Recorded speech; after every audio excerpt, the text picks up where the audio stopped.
செல்லியம்மாவின் கைவண்ணத்தில் இன்றைக்கி நம்ம பார்க்க போகிறது கருவாட்டு குழம்பு செய்வது எப்படின்னு. வாங்க வீடியோக்குள்ளே போய் பார்க்கலாம். நெத்திலி மீன் கருவாட்டு குழம்பு செய்கிறதுக்கு நெத்திலி மீன் 100 கிராம் எடுத்து வச்சுருக்கிறேன். இப்போ இந்த தலையெல்லாம் கிள்ளி எடுத்து கழுவி நல்லா ஒரு 7-8 தடவை சுத்தமாக கழுவி எடுத்துடணும். மண் நிறையா இருக்கும்.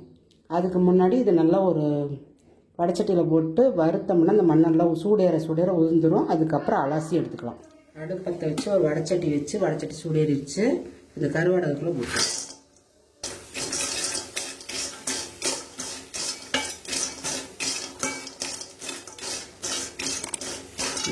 லைட்டாக சூடேறினா போதும். அந்த சூட்லேயே நல்லா உதிர்ந்துடும்.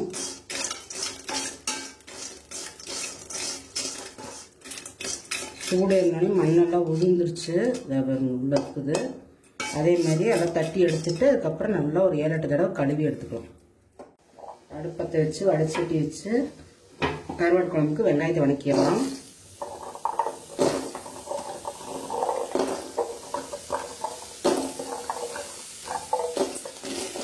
ஒரு 200 கிராம் 150-200 கிராம் அளவுக்கு வெங்காயம் இருக்கும்.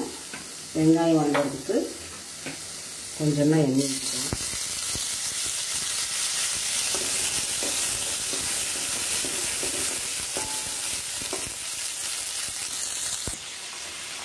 ஒரு தக்காளியும் போட்டு அதோட வதக்கலாம்.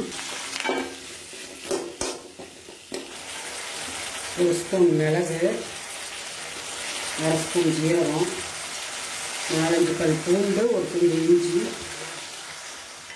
1 2 3 ஸ்பூன் அளவுக்கு மல்லித்தூள் போட்டிருக்கிறேன். மிளகாத்தூள் ஒரு 1.5 ஸ்பூன் போட்டுக்கிறேன். நல்லா எல்லாமே மல்லித்தூள் மிளகாத்தூளோட நல்லா வதங்கிருச்சு. இது ஆறுனதுக்கப்புறம் அரைச்சிட்டு குழம்பு ரெடி பண்ணலாம். வெங்காயம் தக்காளி எல்லாம் போட்டு வதக்கணும். அதோடவே ஒரு கை தேங்காயும் போட்டு வதக்கலாம். நல்லா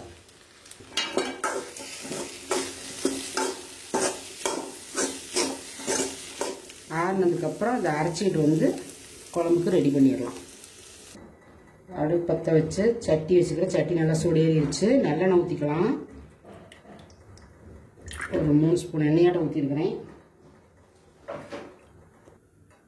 எண்ணெய் நல்லா சூடேறிடுச்சு. கடுகு போட்டுக்கலாம்.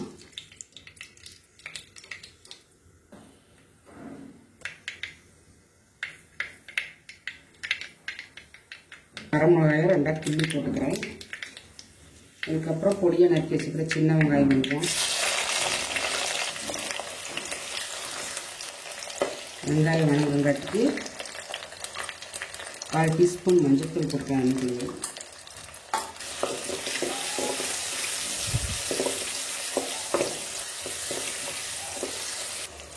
ஒரு கருவேப்பிலை, ஒரு தக்காளி வச்சுக்கிறேன். அதே அள்ளி வைக்கணும். இது அப்படியே நல்லா வதங்கட்டும். குழம்புக்கு தேவையான அளவு உப்பு போட்டுக்கலாம்.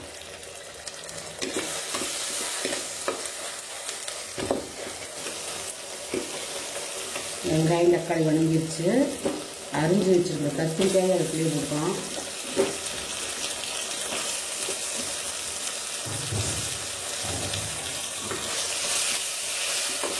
ஒரு 150 கிராம் கத்திரிக்காய் இருக்கும்.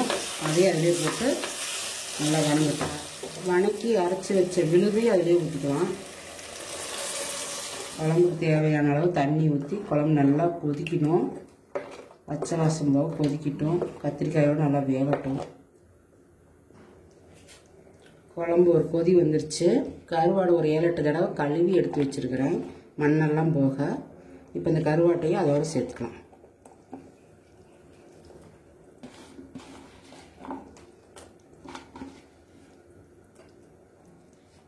இதுவும் கத்திரிக்காயோடு சேர்ந்து நல்லா வேகட்டும். அதுக்கப்புறமே புளி கரைசல் ஊற்றி குழம்பு நல்லா கொதிச்சிருச்சு.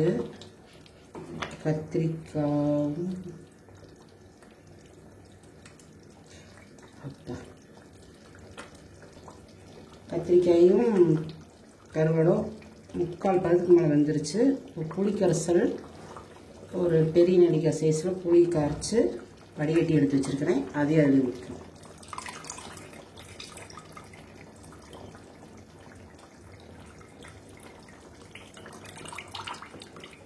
இப்போ புளி ஊற்றியாச்சு. புளி ஊற்றினதுக்கப்புறம் கொஞ்சம் கொதிக்கிட்டோம். அதுக்கப்புறம் இறக்கிடலாம்.